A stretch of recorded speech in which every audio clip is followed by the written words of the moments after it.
Hi everybody, it's Sally from Sally Stampers. Thank you for joining me today. Today I'm bringing you my Simply Elegant Stylish box. As you can see, it is a basic box in my favourite colour, which is grey, which I always think is stylish anyway. But obviously the main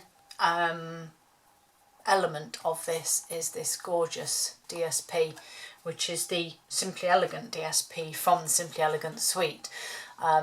Truly stunning. The DSP has so many, well, it's speciality, so it's going to be stunning anyway.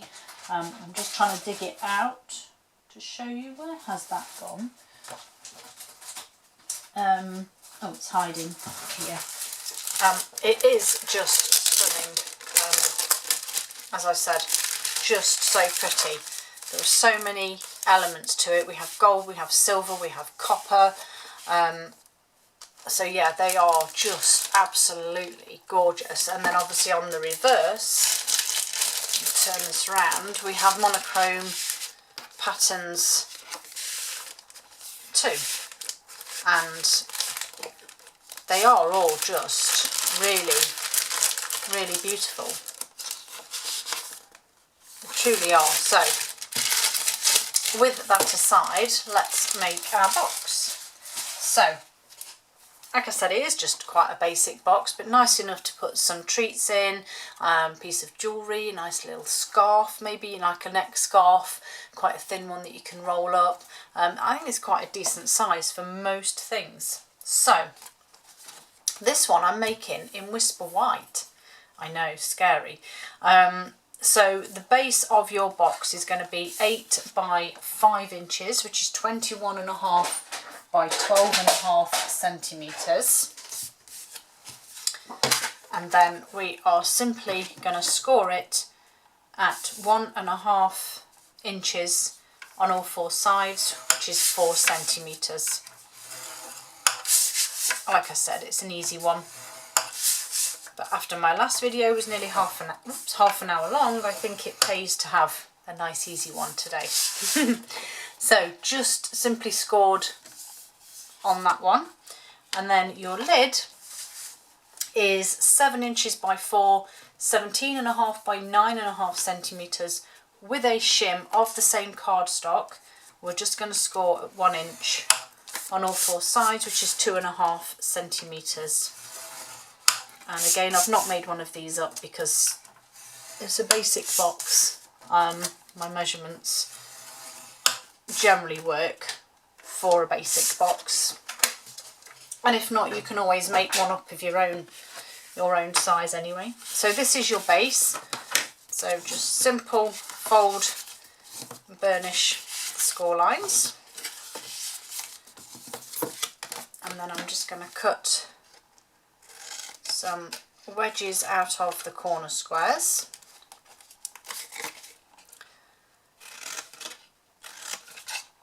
And then, like I say, this is more because of the DSP that I'm using, that I wanted to show off and do it in white. Not I wanted to show off, I mean I wanted to show the DSP off. So that's that one. And then the lid, I'm going to do exactly the same thing with.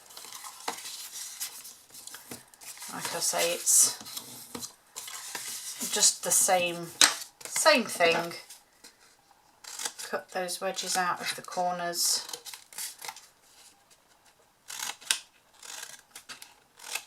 And then I'm going to stick our panels on to make it look super pretty. So, get those off there. So I have, right, let's put the base together actually first. So just add some adhesive to, oh crumbs, that wasn't meant to happen. It's now stuck to my finger. Add some adhesive. I think that happens when I try and go too quick, to be honest. That seems to be where it falls out with me, or it just doesn't like a certain piece of paper. I'm not really sure, but we'll let's try and get some adhesive on here. What on earth? It's just eating this piece. I do apologise. And I've got it stuck everywhere. Right, let's put some on this side. Yeah, that's quite strange. I don't know what I'm doing wrong here. If anybody does have any tips for this, then please let me know. I don't know if it's just the white cardstock, but I'm going to go with my old faithful. Ooh, scissors stuck. So I'm just going to stick some tear and tape on here just so that this one works. Okay, take the backing off here and here. Oh, I can hear my cat shouting. I don't know if you can hear him. He is making some noise. Okay, so just very simple. Whoops. Putting this together. There we go. So that is your base, simple and made up. And then, as I say, for the lid, still got stuff stuck to me here.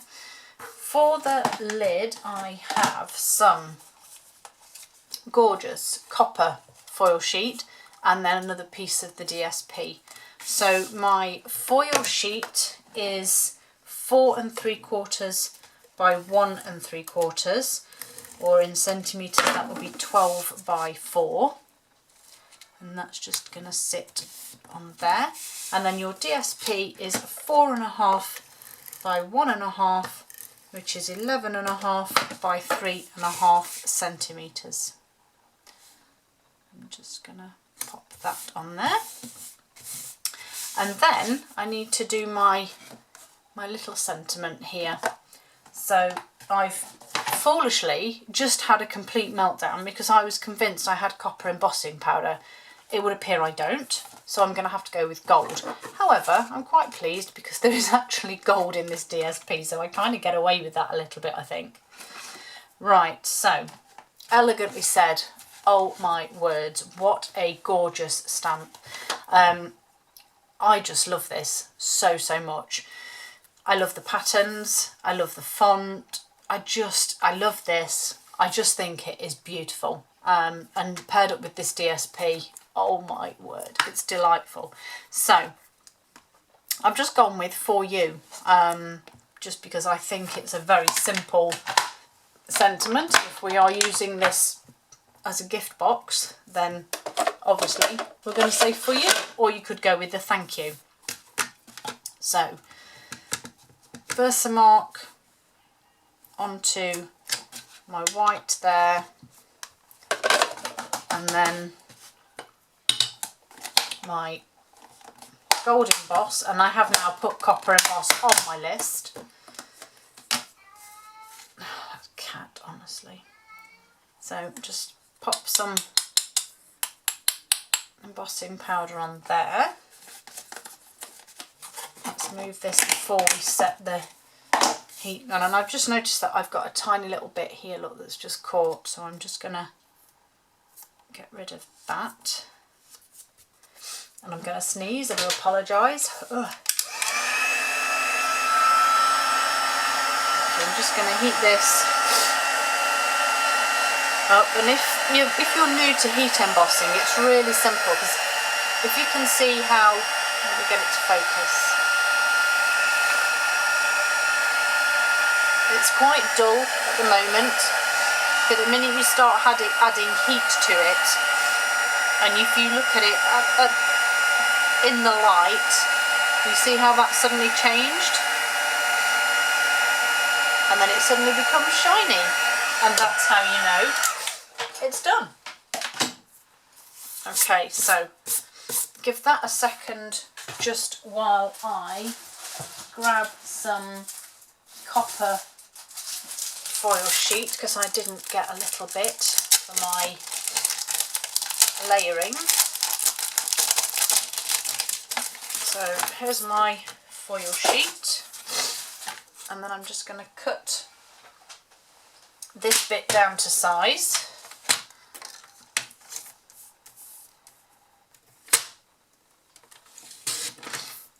just need to trim a little off that end. Oh my goodness, I've gone a bit crazy with that, but that's okay. And then you know me and my layering for things like this. I'm just going to stick this in the corner. And there.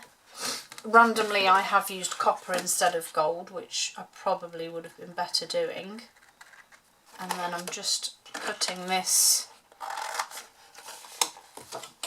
and cut this off here. There we go. And then a couple of dimensionals on the back, just to make the sentiment pop a little bit. And you'll notice I've done all of this while my box lid is flat. I'm going to do this to one side actually, I think, so that I can press down and not damage my box. And then I'm going to use this seal just to seal this lid up, I think. And again, if you've watched my tutorials on boxes, you'll know that I make one side up and then I put it on my box just to double make sure that it's going to fit properly. And then when I'm happy that everything's where it should be, I'll just press those sides together, and there we have them, my simply elegant, stylish boxes. Thanks for joining me, guys, and I hope to see you all again soon. Bye!